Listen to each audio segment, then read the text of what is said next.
आज है 18 जनवरी 2005 का अव्यक्तवाणी का क्लास।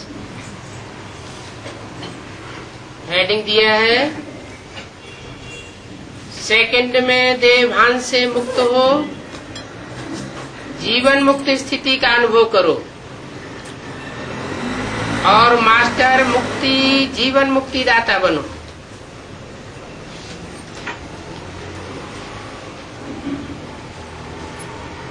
दूसरों के दाता कब बनेंगे?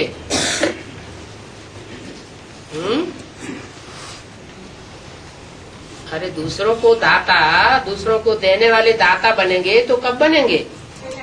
पहले स्वयं एक सेकंड में देवभान से मुक्त होकर के जीवन मुक्त बनो,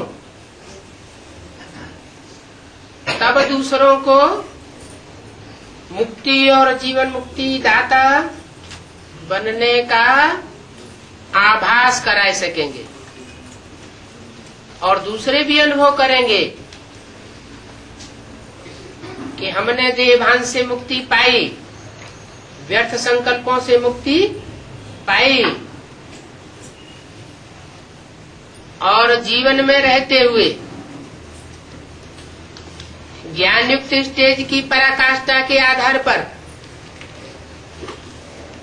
सुखमय जीवन का अनुभव किया। स्थितियां परिस्थितियां चाहे कैसी ही विकराल भयावह हो, लेकिन अपने को फील दुख नहीं कराई सकती।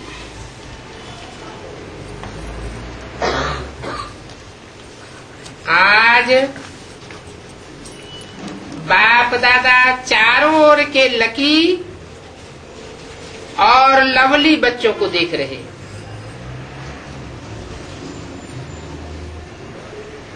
हर एक बच्चा स्नेह में समाया हुआ है। ये परमात्मा स्नेह है, अलौकिक स्नेह है।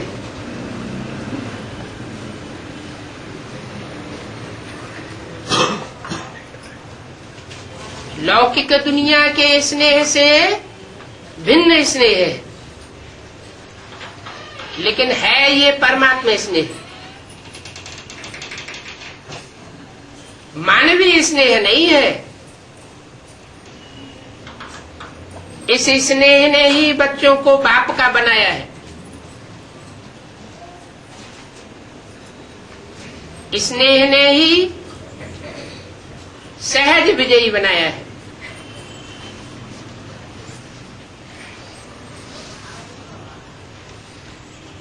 आज अमृत वेले से चारों ओर के हर बच्चे ने अपने स्नेह की माला बाप को पहनाई, क्योंकि हर बच्चा जानता है कि ये परमात्मा स्नेह क्या से क्या बनाए देता है। स्नेह की अनुभूति अनेक परमात्मा खजाने के मालिक बनाने वाली है और सब प्रकार के परमात्मा खजानों की गोल्डन चाबी बाप ने सब बच्चों को दी है। जानते हो ना वो गोल्डन चाबी क्या है? वह गोल्डन चाबी है मेरा बाबा। अंदर से दिल से निकले मेरा बाबा। मेरा बाबा कहा और सर्व खजानों के अधिकारी बन गए, सर्व प्राप्तियों के अधिकार से संपन्न बन गए, सर्व शक्तियों से समर्थ बन गए और मास्टर सर्वशक्तिवान आत्मा बन गए। ऐसी संपन्न आत्माओं के दिल से गीत क्या निकलता है? अप्राप्त कोई वस्तु नहीं ब्राह्मणों के खजाने में। आज के दिन स्मृति दिवस की याद आती है। स्मृति दिवस कहते हो ना, आज सभी बच्चों को विशेष आदिदेव ब्रह्मा बाप ज्यादा स्मृति में आ रहा है। ब्रह्मा बाप आप ब्राह्मण बच्चों को देख हर्षित हो रहे हैं। क्यों हर्षित होते हैं? क्योंकि हर ब्राह्मण बच्चा कोटों में कोई भाग्यवान बच्चा है। करोड़ों पुरुषार्थी हैं बच्चे इस ज्ञान मार्ग में चलने वाले, लेकिन उन कोटों में से कोई कोई भाग्यवान बच्चा है। तो ऐसे अपने भाग्य को जानते हो ना। बाप दादा हर बच्चे के मस्तक में चमकता हुआ भाग्य का सितारा देख रहे हैं और देख देख करके हर्षित हो रहे हैं। तो अपने भाग्य को जानते हो ना। आज का स्मृति दिवस विशेष बाप दादा ने विश्व सेवा की जिम्मेवारी का ताज बच्चों को अर्पण किया। तो ये स्मृति दिवस आप बच्चों के राज्य तिलक का दिवस है। बच्चों के विशेष साकार स्वरूप में विल पावर से विल करने का दिन है।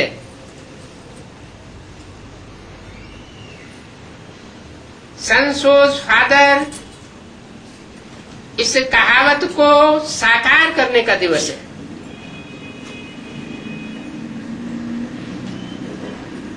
कहावत कैसे साकार होगी? जब बच्चा बाप को प्रत्यक्ष करे।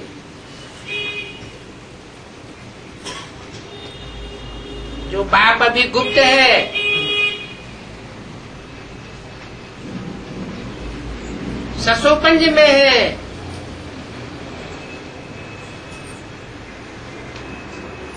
समझते हैं कि वो सुप्रीम सोल बाप इस सृष्टि पर कहीं आया हुआ है, लेकिन कौन है ये नहीं जानते।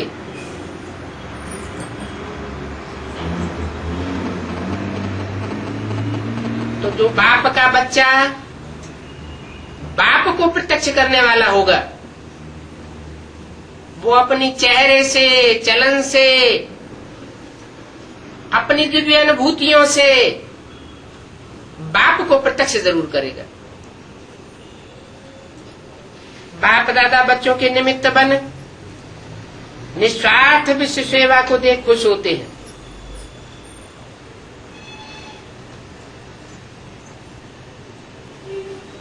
बाप दादा करावनहार हो, करणहार बच्चों के हर कदम को देख खुश होते हैं, क्योंकि सेवा की सफलता का विशेष आधार ही है करावनहार बाप मुझ करणहार आत्मा द्वारा कराया है।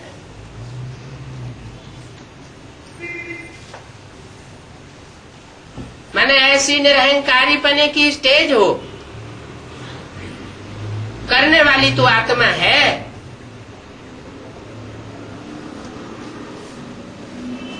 लेकिन आत्मा में ये अहंकार अंश मात्र भी न हो कि मैंने किया, बाप कराए रहा है। मैं आत्मा निमित्त हूं, क्योंकि निमित्त भाव से निर्माण स्थिति स्वतः हो जाती है। मैंपन जो देहभान में लाता है वह स्वतः ही निर्वाण भाव से समाप्त हो जाता है। ये मैंपन ब्राह्मण जीवन में सबसे ज्यादा विघ्न रूप बनता है। तो ये देहभान का मैंपन है।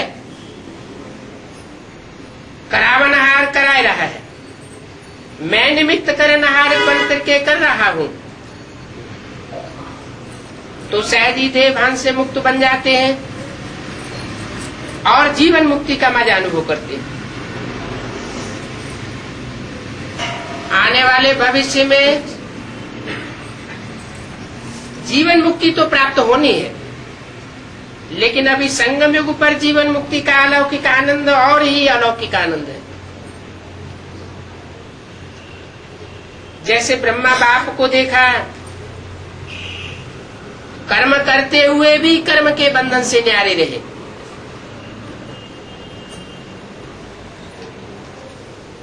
ये क्या होता है? कर्म भी करता रहे और कर्म का बंधन भी न लगे, कर्म बंधन से न्यारा बना रहे। ऐसे भी होता है क्या? कर्मेंद्रियां अपना काम करती रहे और उस कर्मेंद्रियों से किए हुए कर्मों का बंधन आत्मा को न लगे। ऐसे कब हो सकता है? ये तब हो सकता है जब मन पूरा ही कंट्रोल में हो।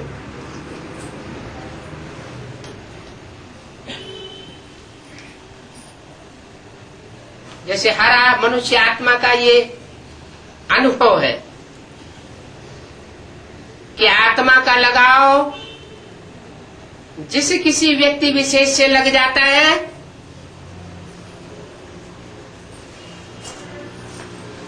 तो आत्मा उसके याद में इतनी तल्लीन हो जाती है कि आंखें खुली रहती हैं, रास्ता चलता जाता है और सामने से कौन कौन व्यक्ति गुजर गए ये पता ही नहीं लगता। तो आंख भी तो इंद्रिय है और जड़त्वमयी कर्मेंद्रिय नहीं है, ज्ञानेन्द्रिय है।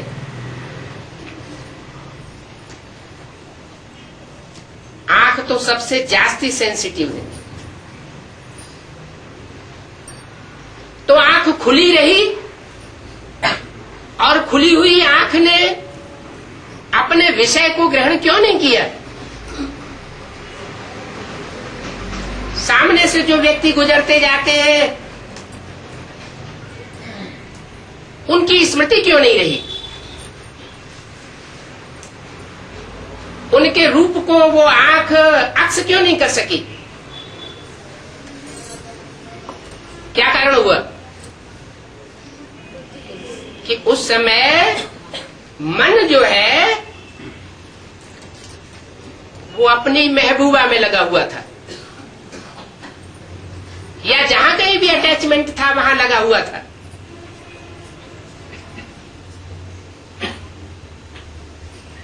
तो कोई भी कर्मेंद्रिय या कोई भी ज्ञानेन्द्रिय मन अगर सहयोगी नहीं बनता है तो अपने विषय को ग्रहण नहीं कर सकती, और जब विषय को ग्रहण नहीं करेगी तो उसका पाप पुण्य भी नहीं बन सकता। वो तो हुई लौकिक बात, क्योंकि लौकिक देहधारी की याद ऊंचा नहीं उठा सकती। जैसे को याद करेंगे वैसी ही अवस्था बनेगी। और यहां हम ब्राह्मणों की अलौकिक दुनिया में क्या सिखाया जाता है?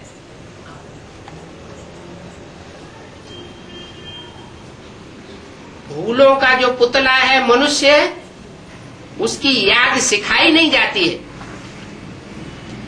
वो तो 63 जन्मों के संस्कारों के अनुसार स्वतः ही याद आती है, लेकिन यहां सिखाया क्या जाता है? किसकी याद सिखाई जाती है? एक ऐसे सुप्रीम सोल बाप की याद सिखाई जाती है जिसको कोई कर्मों का बंधन का लेप छेप नहीं लगता। वो अभोक्ता है, भोगी नहीं बनता। मन इसका पूरा कंट्रोल में है, जैसे कि मन है ही नहीं। वो बुद्धिमानों की बुद्धि तो है, लेकिन मन पूरा कंट्रोल है। तो ऐसे अभोक्ता अकर्ता जैसे कि कर्म करते हुए भी नहीं करता।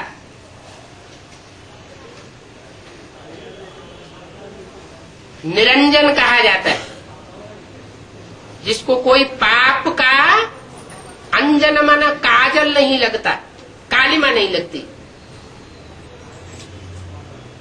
उसको पाप पुण्य का लेप छेप लगता ही नहीं। अगर लगे तो उसको भी जन्म मरण के चक्र में आना पड़े।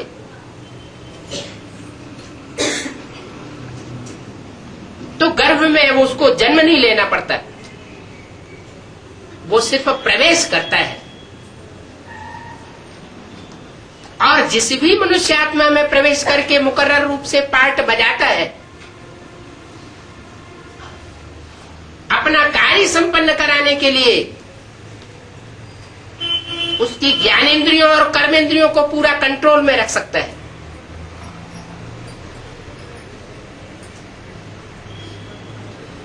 जब चाहे कंट्रोल करे। एक ही शरीर में दो आत्माएं, एक भोक्ता और एक अभोक्ता। वेदों में ये सारी बातें आई है। बहुत प्रसिद्ध श्लोक है, द्वा सुपर्णा स्वेजा सखाया समानम वृक्षम अविशस्व जाते। एक वृक्ष है, उस पे दो पक्षी बैठे हुए हैं, एक अभोगी है और एक भोगी है। समान रूप से एक ही वृक्ष पर बैठे हुए दोनों अलग अलग प्रकार का पार्ट बजाते। एक को कर्म बंधन का लेप छेप लगता है और दूसरे को कर्म बंधन का लेप छेप नहीं लगता है। शरीर एक ही है।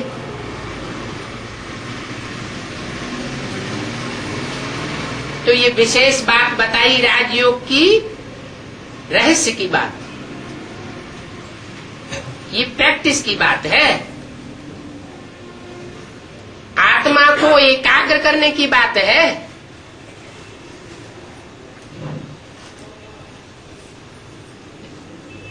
अपनी आत्मा जो ज्योति बिंदु स्वरूप है, उस स्वरूप में टिकने के बाद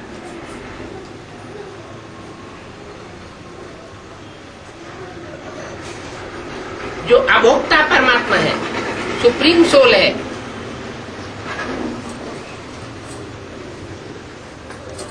उसकी एक्यूरेट याद आ सकती है।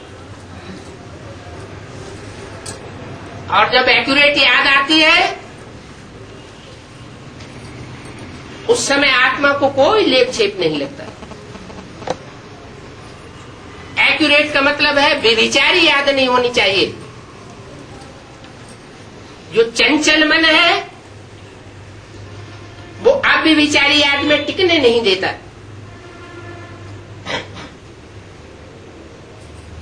मन चलायमान कर देता है।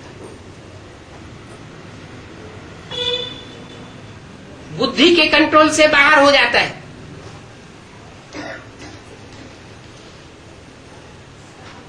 और जब मन और बुद्धि का बैलेंस नहीं बनता तो देवताई आचरण नहीं हो सकता। ब्रह्मचारी संपूर्ण नहीं बन सकता।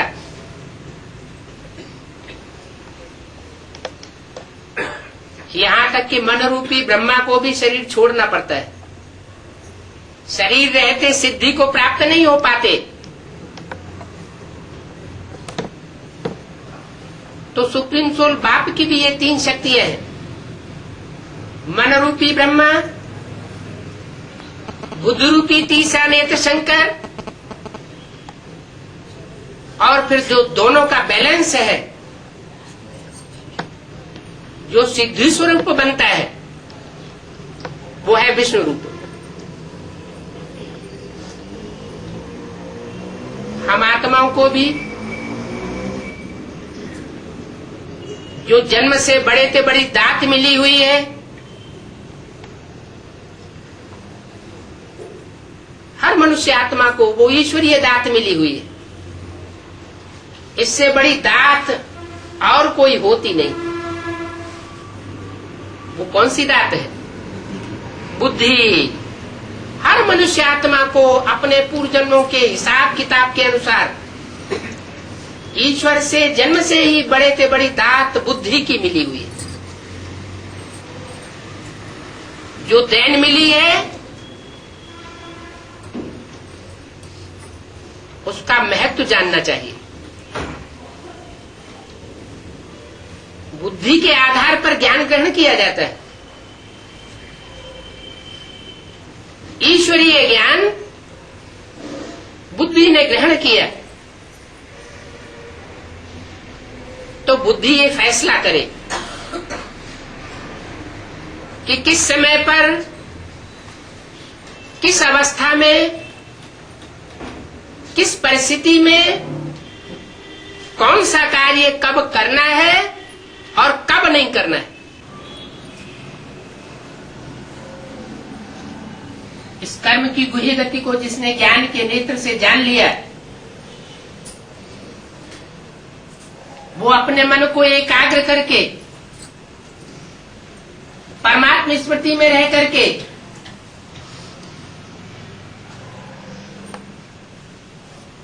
पाप और पुण्य से परे हो सकता है। उस टाइम विशेष के लिए, सदा काल के लिए तो सदा शिव एक ही है, लेकिन जो जितनी प्रैक्टिस करता है, इस पुरानी दुनिया के लगाव से जितना ही मुक्त होता रहता है, विरागी बनता है,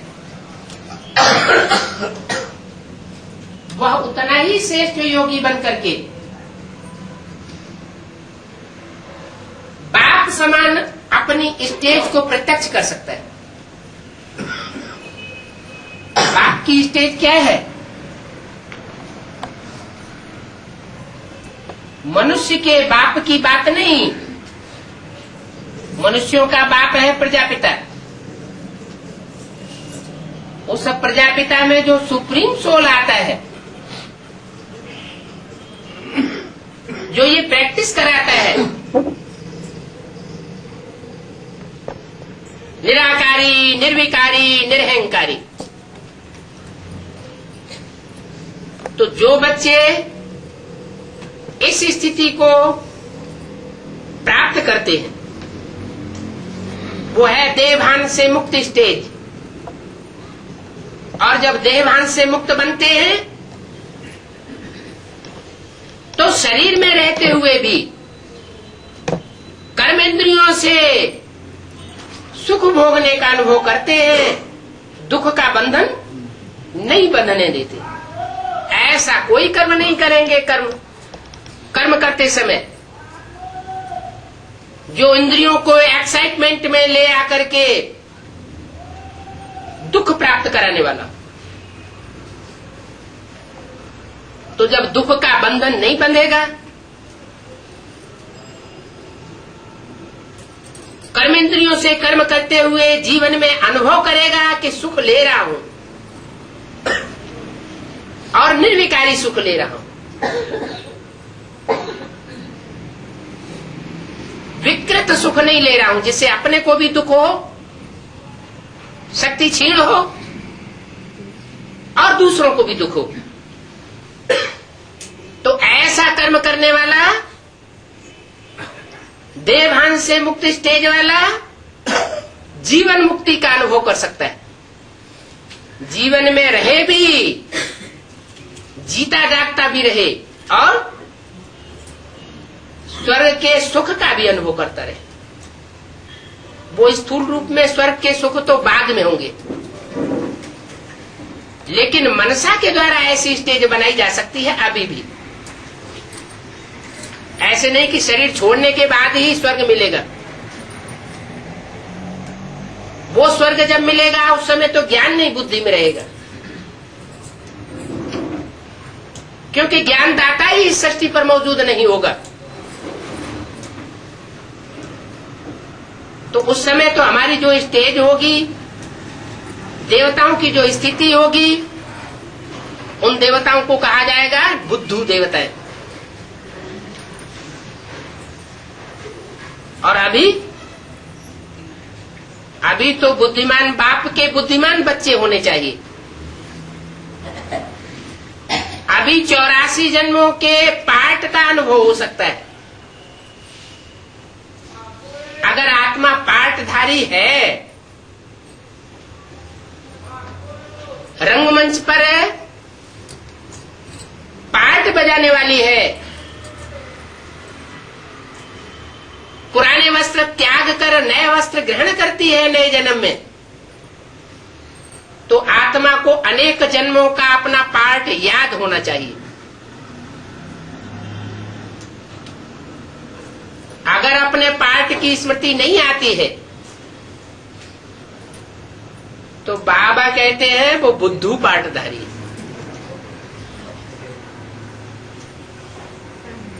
वैसे भी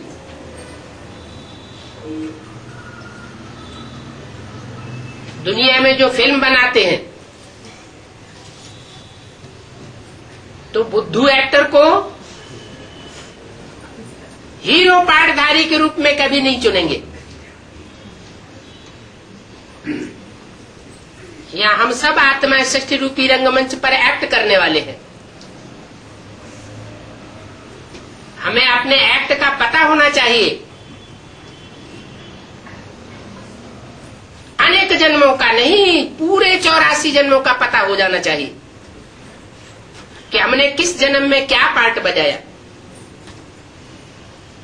लेकिन वो तब होगा नंबरवार पुरुषार्थ अनुसार जब हम ऐसी मुक्ति और जीवन मुक्ति की स्टेज को प्राप्त करें और दूसरों को भी अनुभव कराएं कि जो आत्मा हमारे संसर्ग संपर्क में आए वो अनुभव करे कि दुनियादारी भूल गई, हमें दुनिया की कोई भी बात याद नहीं आती। निसंकल्प स्टेज हो रही है, जैसे कि परमधाम बाप के घर में पहुंच गए। तो ऐसी आत्मा और आत्मिक स्टेज को प्राप्त करने वाला सुप्रीम सोल बाप को प्रत्यक्ष कर सकता है।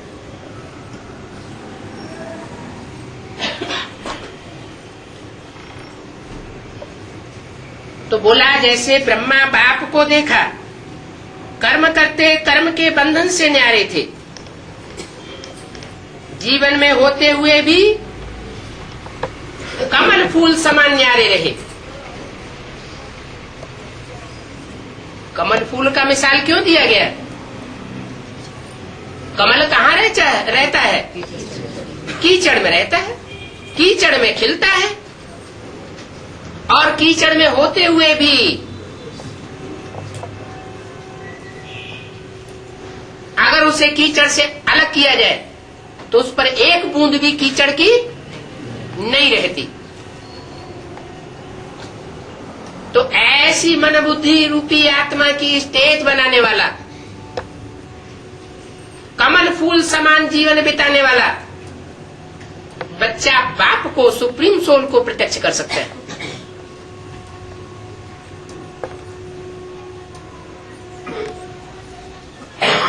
बाकी प्रदर्शन करने के बड़े बड़े प्रोग्राम करने वाला, पैसे, पब्लिक के पैसे के बल पर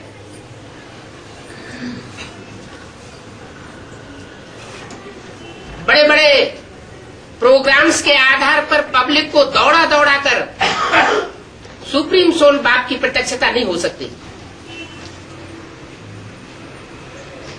मनुष्य के पास 3 शक्तियां हैं, मनसा, वाचा और कर्मणा।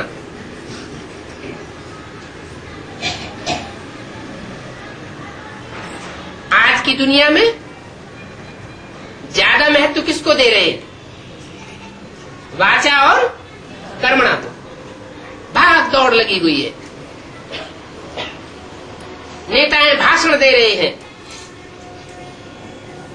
धर्मगुरु लोग भाषण दे रहे हैं,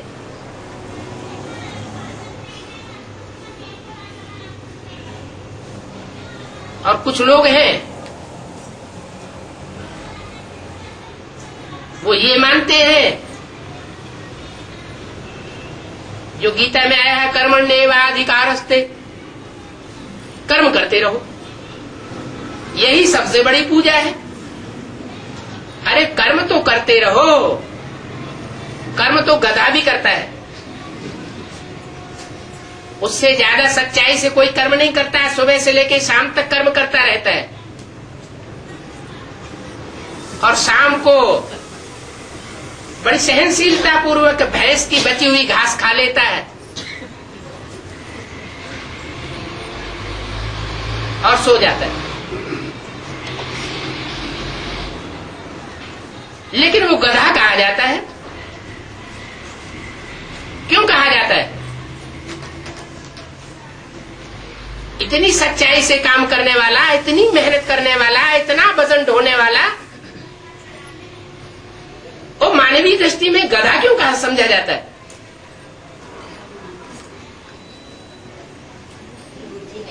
हाँ, क्योंकि उसको इतनी अपनी अकल नहीं है कि अकल के आधार पर काम करे। जैसे कुम्हार या धोबी का डंडा उसको चलाएगा वैसे चलेगा।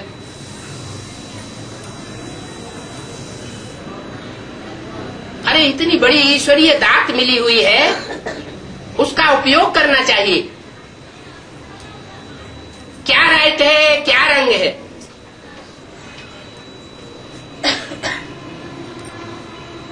सत्य क्या है, असत्य क्या है,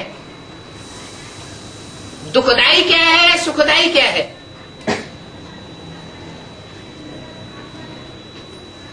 जब तक अंतर को नहीं जानेंगे तो सुखदाता बाप के बच्चे कैसे कहेंगे?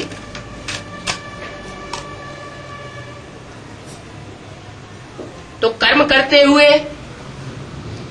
कर्म से न्यारेपन का अनुभव,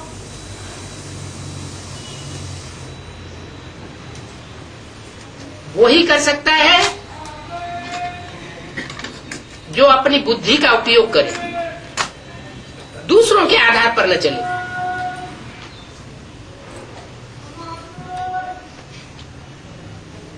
इतने बड़े परिवार की जिम्मेवारी ब्रह्मा बाप ने संभाली,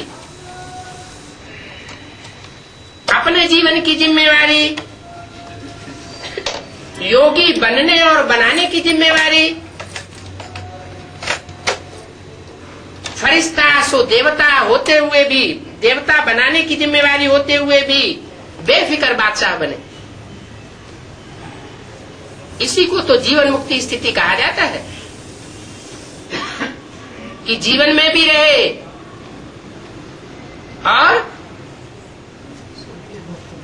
और किसी प्रकार की परेशानी का अनुभव न करे।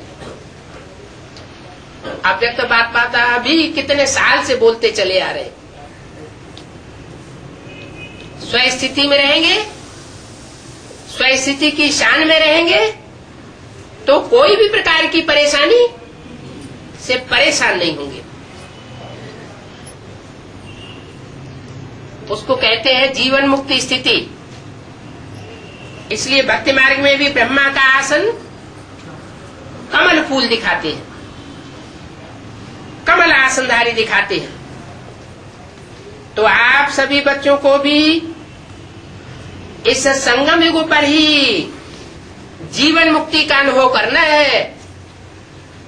शरीर छोड़ने के बाद मुक्ति और जीवन मुक्ति का अनुभव नहीं करना है। वो अधूरी स्टेज है, संपन्न स्टेज नहीं है। बाप दादा से मुक्ति जीवन मुक्ति का वर्षा इस समय प्राप्त होता है। सिर्फ चित्रों में लिख देना, लिटरेचर में लिख देना, मुक्ति और जीवन मुक्ति आपका जन्म सिद्ध अधिकार है, उससे बात हल नहीं होगी। जन्म सिद्ध का अधिकार का मतलब क्या है?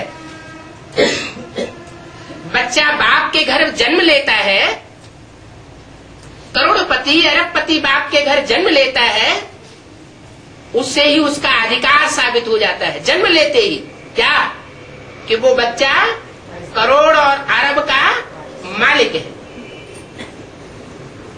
ऐसे तो नहीं कहा जाता कि बच्चे ने अभी जन्म लिया और ये अगले जन्म में जाकर के अरबपति बनेगा। नहीं, इसलिए चित्रों में बाबा ने लिखवाया कि मुक्ति, जीवन मुक्ति आपका जन्म सिद्ध अधिकार। अगर बाप इस सृष्टि पर प्रैक्टिकल में आया हुआ है, सुप्रीम सोल बाप, और हम उसके बच्चे बने हैं, हमने ये निश्चय धारण कर लिया है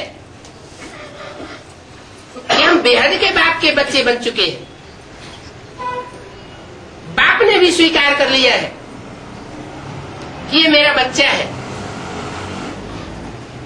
तो रिजल्ट क्या होनी चाहिए कि बच्चे की बुद्धि में भी ये बात बैठनी चाहिए कि ये बच्चा मुक्ति और जीवन मुक्ति का वर्षा इसी जन्म में प्राप्त करने वाला है, अगले जन्म की बात नहीं।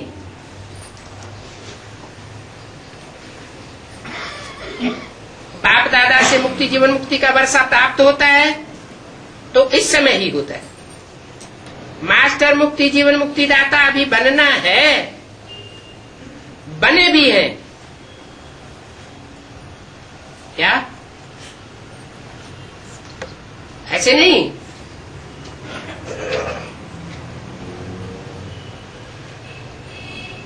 कि कोई बना नहीं है, बने भी हैं और अभी बनना भी है। मुक्ति जीवन मुक्ति के मास्टर दाता बनने की विधि है कैसी स्टेज?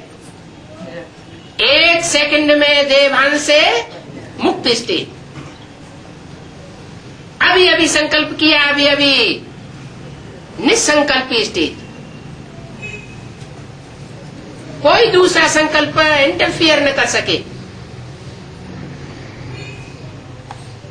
न अच्छा न बुरा। अगर होना भी है तो शुद्ध संकल्प में स्थित होना है, नहीं तो नहीं।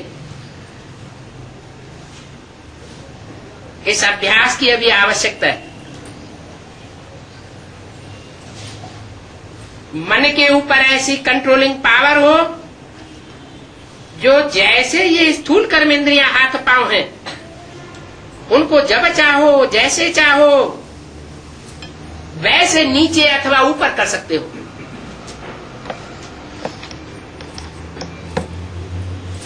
इसमें टाइम नहीं लगता। टाइम लगता है क्या? हाथ पांव को आगे पीछे हटाने में, बढ़ाने में टाइम लगता है। वो पीटी टीचर्स होते हैं, कितने बड़े हुजूम को 1 सेकंड में डायरेक्शन देते हैं और उनकी कर्मेंद्रियां नीचे से ऊपर होने लग पड़ती हैं। अभी सोचो, हाथ को ऊपर करना है तो टाइम लगेगा क्या? कर सकते हो ना? अभी बाप दादा कहे हाथ ऊपर करो तो कर लेंगे ना? कर सकते हो। ऐसे ही मन के ऊपर इतना कंट्रोल हो, जहां एकाग्र करना चाहो वहां एकाग्र हो जाए। क्या? प्रैक्टिस कर ले तो सब कुछ होता है।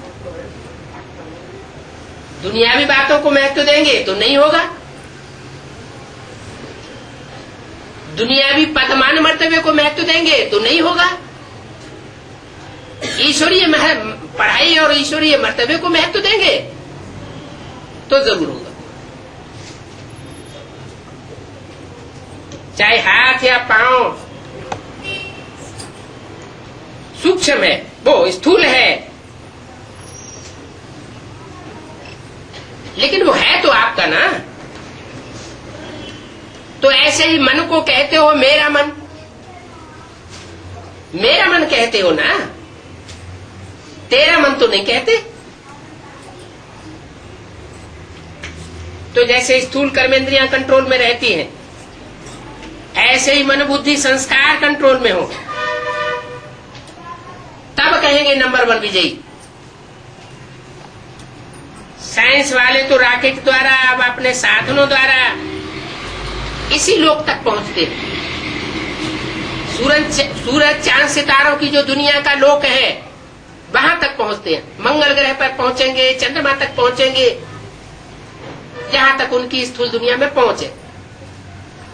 ज्यादा में ज्यादा कोई भी छोटे बड़े ग्रह तक पहुंच सकते हैं। 18/1/2005 की अव्यक्तवाणी का दूसरा पेज। लेकिन आप ब्राह्मण आत्माएं तीनों लोक तक पहुंच सकती हो। सेकंड में सूक्ष्म लोक, निराकारी लोक, स्थूल में मधुवन तक। ये तो पहुंचना आसान है ना, तो वो तो इन आंखों से देखा हुआ है ना। क्या गायन है शास्त्रों में? मधुवन में मुरलियाबादी। तो कानों से सुना भी है, आंखों से देखा भी है। तो आंखों से देखी हुई चीज, कानों से सुनी हुई चीज याद नहीं रह सकती है क्या? याद रह सकती है ना, लेकिन कब याद रहेगी? है? दिल का स्नेह होगा तो याद रहेगी। दिल का स्नेह नहीं होगा, अंदर का स्नेह कहीं दूसरी जगह बटा हुआ है, तो याद भी नहीं रहेगी। अगर मन को आर्डर करो मधुबन में पहुंचना है तो सेकंड में पहुंच सकते हो ना, मन से, तन से नहीं। पहुंचने की बात मन से, वो तो पैसा खर्च करके आज चाहे जहां पहुंच जाओ, एरोप्लेन में 1 घंटे में पहुंच जाओ, वो बात नहीं। लेकिन मन से आर्डर करो, सूक्ष्म वतन जाना है, सूक्ष्म वतन की सूक्ष्म स्टेज में जाना है।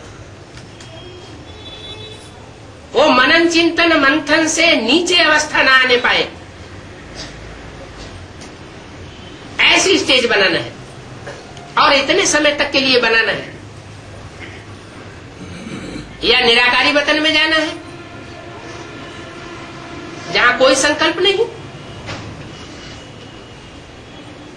तो तीनों लोकों में जब चाहे मन को पहुंचा सकते हो ना, पहुंचा सकते हो। ऐसी प्रैक्टिस हुई है। ये प्रैक्टिस के लिए कितने साल चाहिए?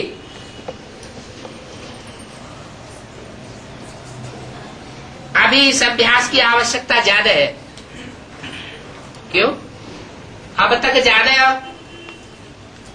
अभ्यास की अवस्था नहीं, और अब ज्यादा क्यों है? हाँ, क्योंकि अब अंतिम समय आ पहुंचा।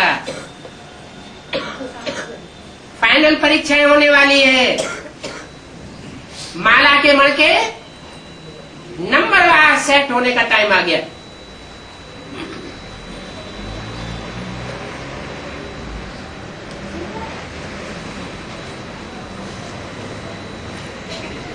तो अभी इस अभ्यास की ज्यादा आवश्यकता है। बाप दादा ने देखा है, अभ्यास तो करते हो, लेकिन जब चाहे, जितना समय चाहे, एकाग्र हो जाए, अचल हो जाए, हलचल में ना आए, इस बात के ऊपर और भी ज्यादा टेंशन। जो गायन है क्या? मन के जीते जीत, और मन के हारे हार। अभी कभी कभी मन धोखा दे देता है। तो बाप दादा आज के समर्थ दिवस पर यही समर्थी विशेष अटेंशन में दे रहे हैं। हे स्वराज्य अधिकारी बच्चे, अभी इस विशेष अभ्यास को चलते फिरते चेक करो। क्या बैठ करके अभ्यास करना ये भी कमजोरी है। ये कर्मयोगी बने की स्टेज नहीं है। बाप दादा क्या चाहते हैं? कर्मेंद्रियों से कर्म करते ही अभ्यास कराना चाहते हैं, अभ्यासी बनाना चाहते हैं,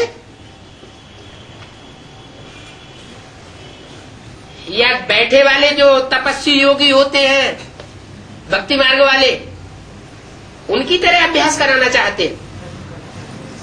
कर्मेंद्रियों से कर्म करते हुए भी, ग्रस्त जीवन में रहते हुए भी ऐसी स्टेज देखना चाहते हैं।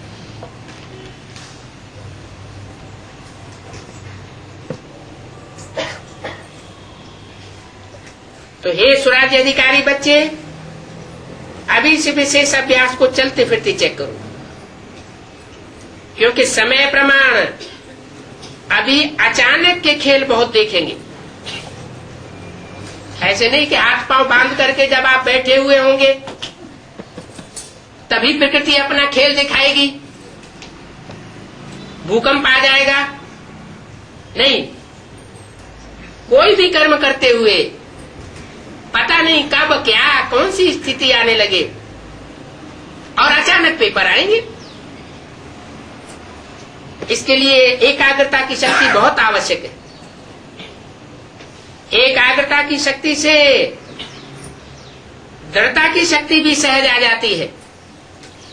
जो जितना अपने को एकाग्र कर सकता है उतनी उसके अंदर दृढ़ता भी आ जाती है, और दृढ़ता सफलता को स्वतः ही प्राप्त कराई देती है। तो विशेष समर्थ दिवस पर इस समर्थी का अभ्यास विशेष अटेंशन में रखो। क्या कहा? खास समर्थी दिवस पर यह अटेंशन में रखें, हैं? साल में सिर्फ एक बार 18 जनवरी को। क्यों? अभी तो ये बोला ना, जितने भी ब्राह्मण बच्चे हैं उनमें परसेंटेज ज्यादा ऐसे बच्चों की कितनी है जो 18 जनवरी को विशेष एकाग्र हो जाते हैं? उनकी संख्या ज्यादा है या थोड़ी है? ज्यादा है। क्यों? 18 जनवरी को ही विशेष क्यों? कारण क्या है? नहीं, इस नहीं, हाँ शरीर तो छोड़ा, लेकिन इसमें विशेष रहस्य ये समाया हुआ है कि साकार को स्नेह करने वाले, ब्रह्मा के साकार स्वरूप को स्नेह करने वाले बीकेस की संख्या ज्यादा है।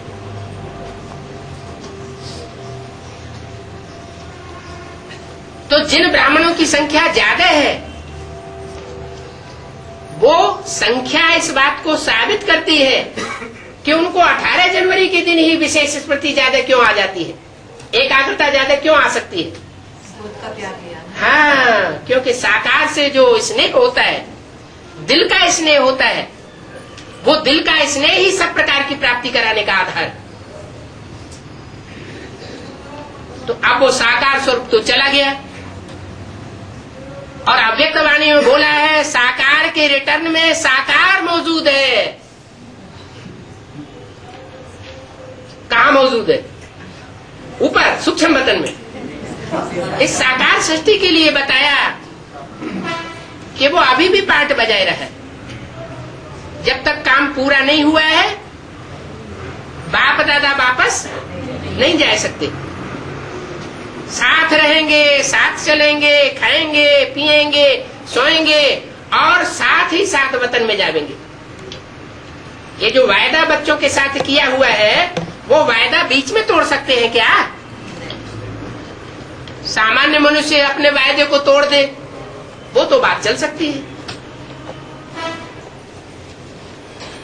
लेकिन मनुष्यों को देवता बनाने वाला भगवान अपने वायदे को तोड़ दे, ये हो सकता है क्या? नहीं हो सकता ना। तो बोला इस समर्थी दिवस पर विशेष अभ्यास की शक्ति आ जाती है। तो जिनको साकार में अभी प्रैक्टिकल में मिला हुआ है ये अनुभव होता है। और अगर उनका दिल का स्नेह उसके प्रति है तो एक दिन के स्मृति की बात है या सदाकाल की बात होनी चाहिए? सदाकाल की होनी चाहिए। इसलिए भक्ति मार्ग में भी कहते हैं मन के हारे हार मन के जीते जीत। तो मेरे के मालिक बन शक्तियों की लगाम से विजय प्राप्त करो। इस नए वर्ष में इस होमवर्क पर विशेष अटेंशन देना।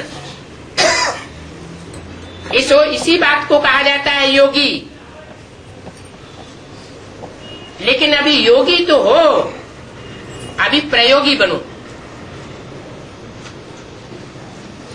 बाकी आज के दिन के स्नेह की रूरियान, स्नेह के उलहने और समान बनने की उमंग उत्साह, तीनों प्रकार की रूरियान बाप दादा के पास पहुंची। चारों ओर के बच्चों की स्नेह भरी यादें, स्नेह भरा प्यार बाप दादा के पास पहुंचा। पत्र भी पहुंचे तो रूरियान भी पहुंची, संदेश भी पहुंचे। बाप दादा ने बच्चों का स्नेह स्वीकार किया और दिल से रिटर्न में याद प्यार भी दिया, दिल की दुआएं भी दी। एक एक का नाम तो नहीं ले सकते ना, बहुत है। लेकिन कोने कोने, गांव गांव, शहर शहर, सब तरफ के बच्चों का, बांधेलियों का, विलाप करने वालों का, सबका याद प्यार बाप दादा के पास पहुंचा। अब बाप दादा यही कहते हैं कि स्नेह के रिटर्न में अब अपने आप को टर्न करो, परिवर्तन करो। अब स्टेज पर अपना संपन्न स्वरूप प्रत्यक्ष करो। आपकी संपन्नता से दुख और अशांति की समाप्ति हो जाएगी। अभी अपने भाई बहनों को ज्यादा दुख देखना नहीं देना चाहिए। इस दुख और अशांति से मुक्ति दिलाओ। बेचारे बहुत भयभीत हैं, इनकी बात बताएं। हैं? अपने भाई बहनों को ज्यादा दुख देखने में नहीं आना चाहिए। बेचारे बहुत दुखी हैं, तो दुख अशांति से मुक्ति दिलाओ। बेचारे सोचते हैं क्या करें, क्या होगा, इसी अंधकार में भटक रहे हैं। किससे बात कर रहे हैं?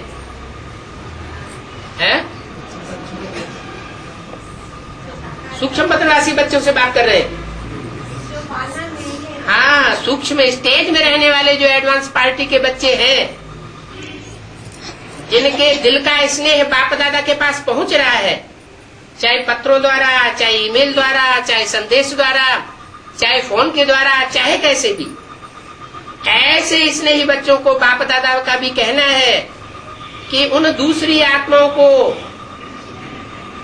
जिन्हें अंधकार में अपने को महसूसियत ऐसी हो रही है आत्मा की, उनको उस अंधकार से छुड़ाओ। भटक रहे,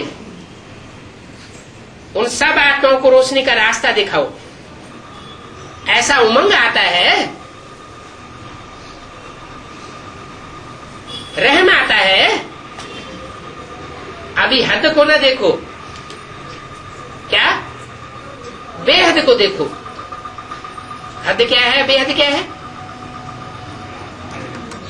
हद की दुनिया की आत्माएं पहले दुख अशांति से मुक्त होंगी, या बेहद ब्राह्मण परिवार जो है वहां की आत्माएं दुख अशांति से मुक्त होंगी पहले? तो बेहद को देखो, बेहद में दृष्टि डालो। अच्छा, होमवर्क तो याद रहेगा ना, भूल नहीं जाना। प्राइज देंगे, क्या कहा? सन 73 में जो मेला हुआ था दिल्ली में, रामलीला ग्राउंड में, तब भी बोला था बाप दादा प्राइज देंगे, 3 प्राइज देंगे, फर्स्ट, सेकंड, थर्ड। ये मेले की प्रदर्शनी की सजावट का इनाम दीदी दादियां देंगी, लेकिन चलन और चेहरे से जो प्रत्यक्षता होनी है, उसे चैतन्य प्रदर्शनी की सजावट का इनाम बाप दादा देंगे। आगे चल करके प्रत्यक्ष होगा। तो अभी प्रत्यक्ष हुआ या नहीं हुआ? सबको प्रत्यक्ष हो गया, या सिर्फ एडवांस पार्टी में नंबरवार पुरुषार्थ अनुसार को प्रत्यक्ष हुआ? क्या प्रत्यक्ष हुआ? त्रिमूर्ति झंडा ऊंचा रहे हमारा। तो दुनिया वाले तो कपड़े का झंडा ऊंचा करते रहते हैं, समझते हैं कपड़े का झंडा विश्व विजय करके दिखलाता है। और आपकी बुद्धि में है ये त्रिमूर्ति का जो चैतन्य आत्माओं का जो झंडा है वो बुलंद करना है संसार के अंदर। पहले ब्राह्मण परिवार के अंदर, ब्राह्मणों की दुनिया के अंदर, और फिर बाद में सारी दुनिया में वो झंडा बुलंद होना है। तो बोला बाप दादा इनाम देंगे। तो वो 73 वाले इनाम तो प्रत्यक्ष होना शुरू हो गए। अभी फिर बोला बाप दादा फिर इनाम देंगे। अभी कितनों को देते हैं सो आगे चल के प्रत्यक्ष होगा।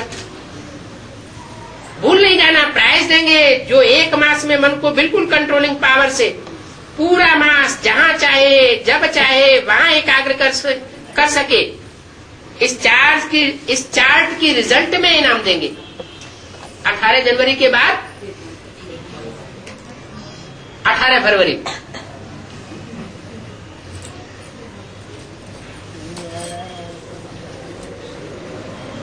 ठीक है। कौन इनाम लेंगे? पांडव पहले। मुबारक हो पांडवों को। और शक्तियां A1। पांडव नंबर 1 तो शक्तियां A1। शक्तियां A1 नहीं होंगी तो पांडव A1 हो जाएंगे। अभी थोड़ी रफ्तार तीव्र करो, आराम वाली रफ्तार से नहीं चलो। तीव्र गति से आत्माओं का दुख दर्द समाप्त होगा। रहम की छत्र छाया आत्माओं के ऊपर डालो। अच्छा, अभी क्या करना है?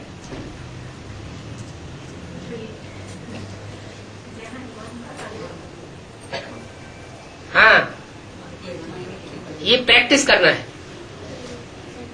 और 1 साल के लिए ये प्रैक्टिस दी हुई है विशेष। 1 महीना दिया है उन आत्माओं के लिए जो ये करके दिखाने वाली है, प्राइज लेने वाली है। हम भी तो ले सकते हैं, हम नहीं ले सकते क्या? हाँ, अच्छा वो